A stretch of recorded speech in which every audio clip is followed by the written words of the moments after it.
Fala pessoal, estamos aqui com o nosso primeiro vídeo de coordenadas esféricas. Nesse primeiro vídeo, a gente vai tratar um pouquinho do vetor posição, da sua dedução. É, e, claro, se você ainda não se inscreveu no canal da UCN, não perca essa oportunidade. Se esse vídeo te agregar algum valor, se você gostar do conteúdo, por favor, considerem se inscrever no canal, deixar o joinha, caso goste, né? Comentar possíveis sugestões ou questionamentos, etc. E compartilhar com seus amigos, familiares, para que vocês ajudem a crescer o canal. Bom, sejam muito bem-vindos e bem-vindas ao CN, Universo das Ciências Naturais.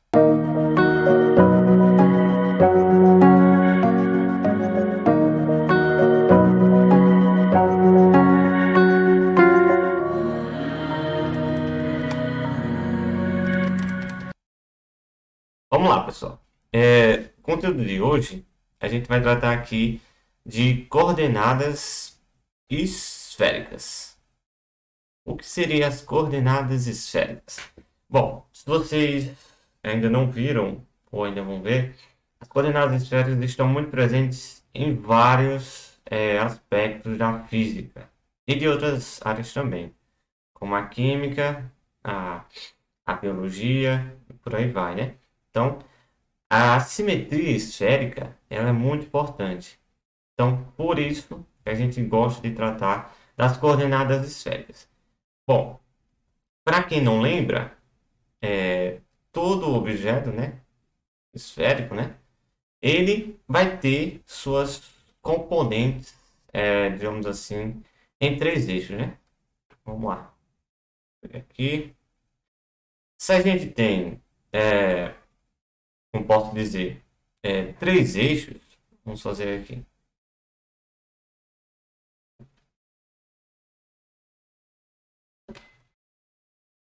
Esse aqui eu vou fazer.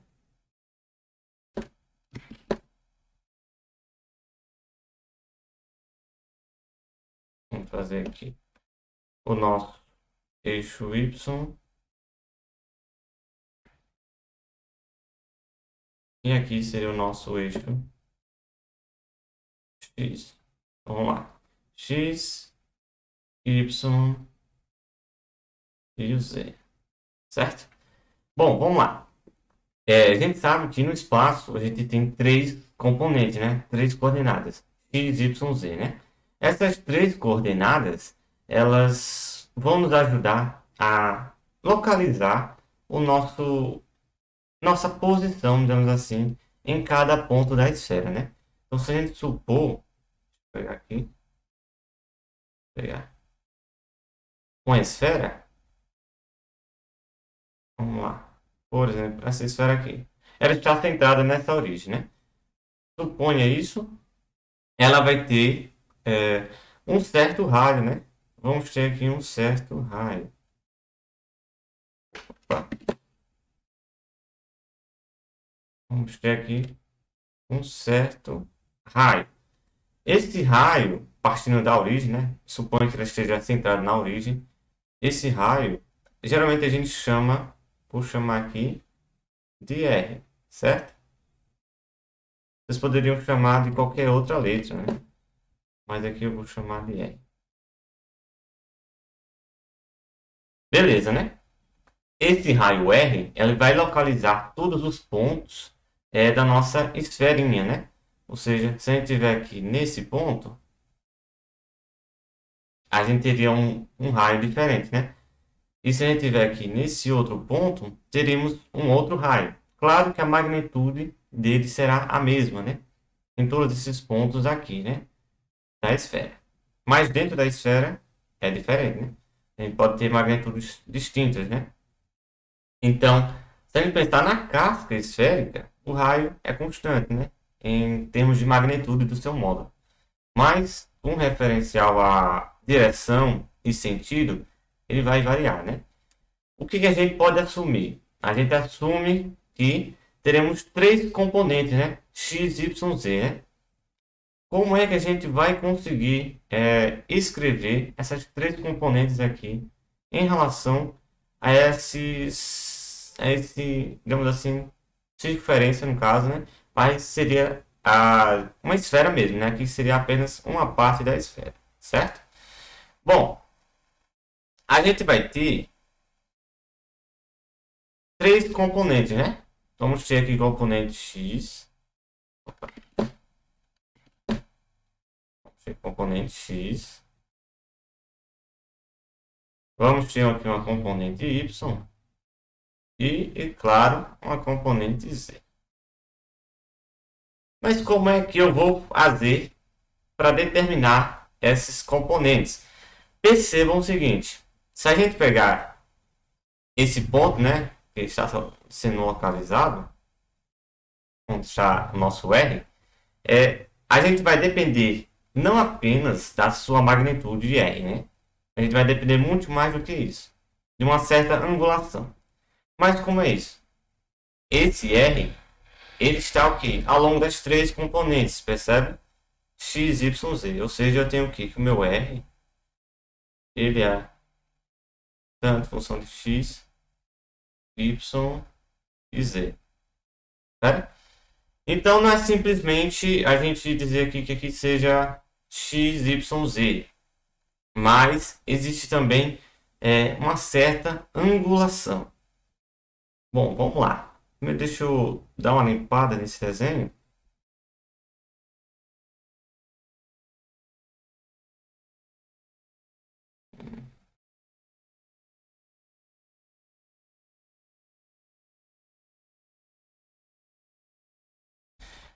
Vamos fazer aqui embaixo. Vamos fazer aqui embaixo.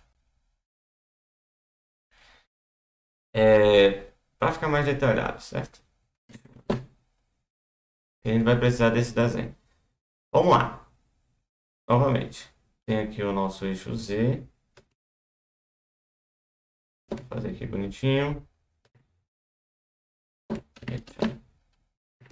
Vamos lá. Temos aqui o nosso eixo Y. E aqui o nosso eixo X. Certo? Beleza. Aqui é a minha origem. Minha origem, ó. Deixa eu colocar essa origem aqui. Nesse encontro entre esses três eixos. Eu vou ter aqui o nosso vetor posição, né? Deixa eu me escrever aqui de azul. Vamos lá, fazer aqui. Bem bonito. Esse vetor R. Certo? Bom, vamos lá. Esse vetor R, ele vai ter uma certa angulação em relação aqui a Z, certo? Ou seja, essa angulação eu vou chamar aqui de θ. Ele está nessa direção. Beleza? Além disso, se a gente fizer a projeção desse R nas componentes x, y, vamos ter o seguinte. Vamos lá. Eu aqui vou escrever de outra cor. Aqui é uma projeção. Vamos lá. Mais ou menos aqui. E essa projeção eu vou dizer que ela é um S. Esse vetor S. Lembrando aqui, o módulo desse é o mesmo que esse, né? O módulo, né? Mas esse vetor S está apenas contido no eixo Y e o X. Certo? E lembrando que ele vai ter uma outra angulação, né? Só que em relação a XY. Essa angulação, geralmente a gente chama de φ. Bom, vamos lá. É um φ, vai estar nesse sentido. Beleza. O que acontece? Para a gente localizar bem os nossos pontos, eu tenho que o nosso... Primeiro, vamos lá. Qual o intervalo do R? O R, ele pode começar do zero, né? Do zero até o infinito. Ou seja, o R, vamos lá. O R, ele está entre 0 e infinito. Só que eu vou colocar aqui R pertence aos reais. Vamos lá. Vou colocar aqui. Ele pode assumir vários valores, né? Positivos, né? Só positivos. Certo? Ele não pode assumir valores negativos, que é a distância, né? No caso, aqui estou pegando aqui a posição R, certo? O módulo de R, na verdade, né? Por isso que vai ser valores positivos. Vai ser 0, 1, 2, 3. E quando eu posso localizar aqui, eu posso mudar o sentido, mudando aqui os nossos ângulos, certo? Bom, então ele vai de 0 até o infinito, o R, certo?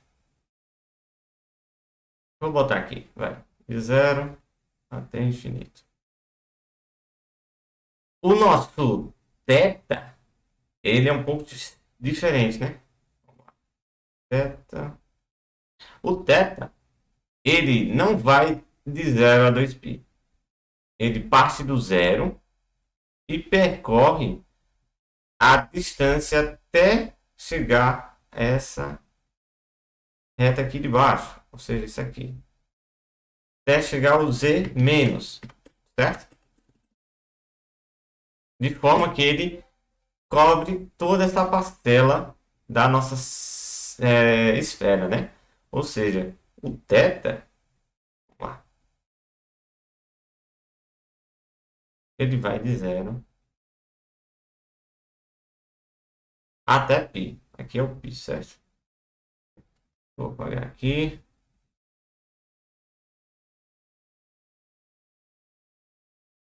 Então ele vai de 0 até π. O nosso φ, aí sim, ele vai de 0 até 2π.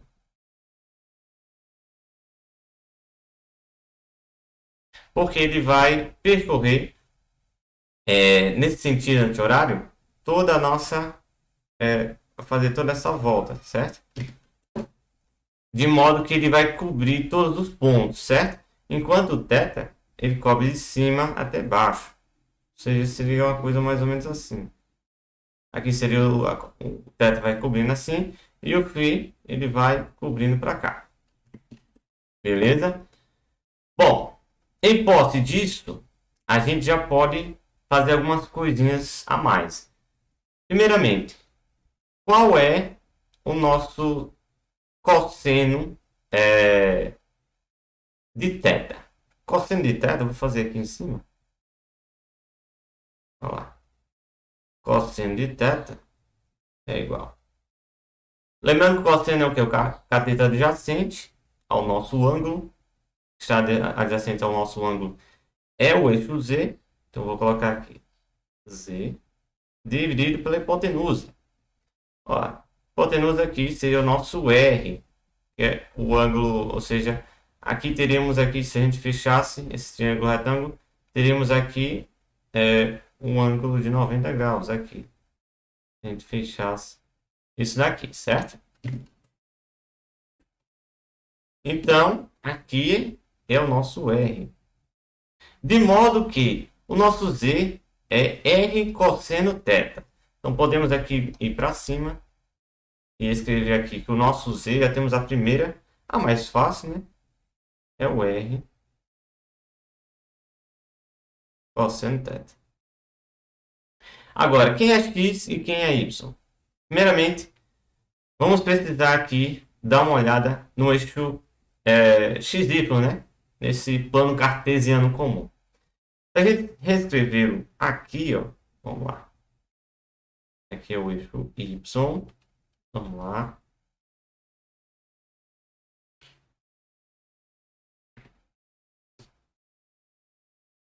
E aqui está o nosso eixo X.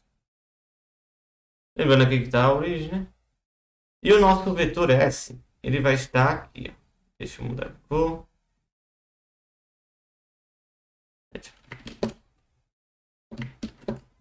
O nosso vetor S, ele vai estar aqui, se vocês concordam comigo. Aqui está o nosso vetor S. E o ângulo φ, ele vai estar aqui. φ.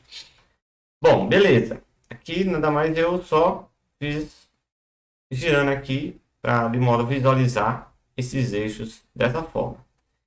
Bom, esquecendo o eixo Z, né? Temos esse eixo XY, né? Onde temos a componente em X, em Y do vetor S. Lembrando que o vetor S não é o vetor R. Então a gente vai ter que ainda fazer essa mudança. Mas primeiro, quem é o nosso cosseno φ e o seno φ? Vamos lá. Vamos escrever aqui. Vou escrever em preto.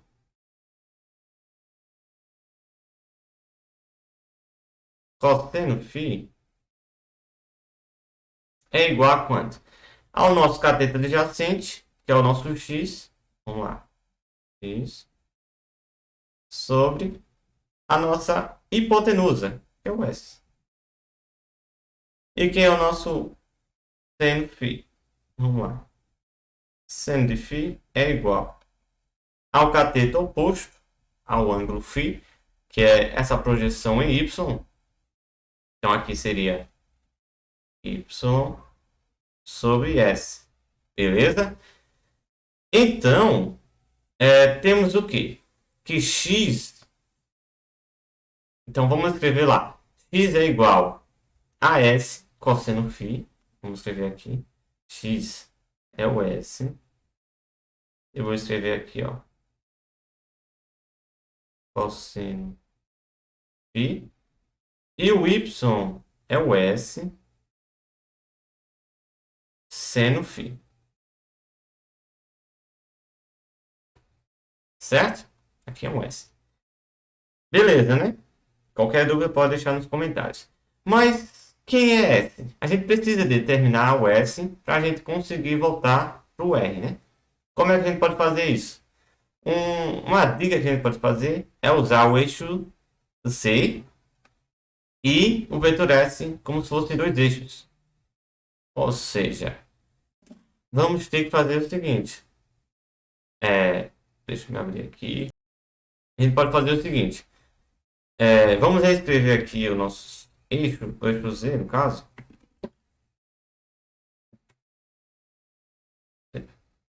Primeiramente, deixa eu colocar aqui.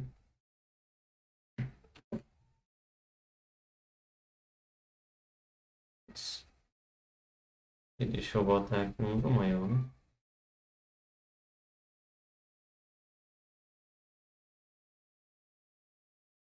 Vamos lá. Vamos escrever aqui o nosso eixo Z.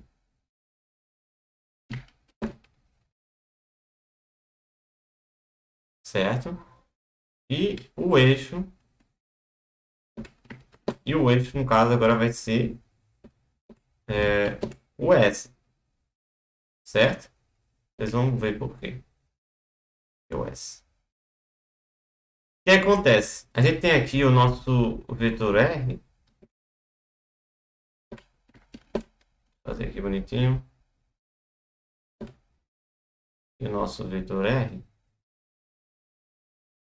E esse vetor R, ele tem aqui um ângulo, a gente viu, ângulo θ, certo? Olha, quem é o cosseno e o seno de θ? Mas primeiro, a gente quer determinar quem é o S. Como é que a gente determina o S? A gente sabe, nesse caso, que o R, vamos lá, o R, ele é igual às componentes, no caso aqui vai ser a componente S e Z, certo? Se a gente calculasse aqui o seno deste ângulo, o que a gente teria? Teríamos aqui uma projeção. Vou fazer aqui, ó.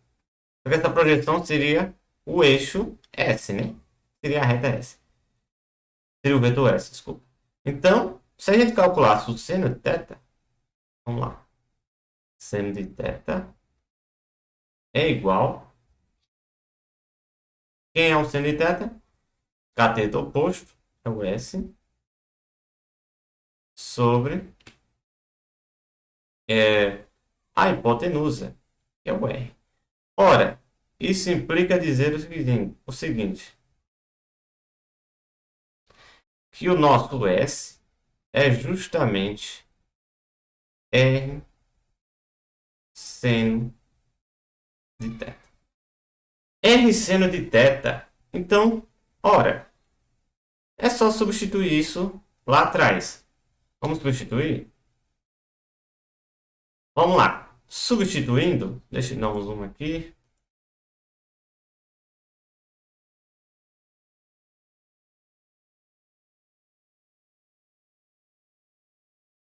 Ora, substituindo, vamos apagar aqui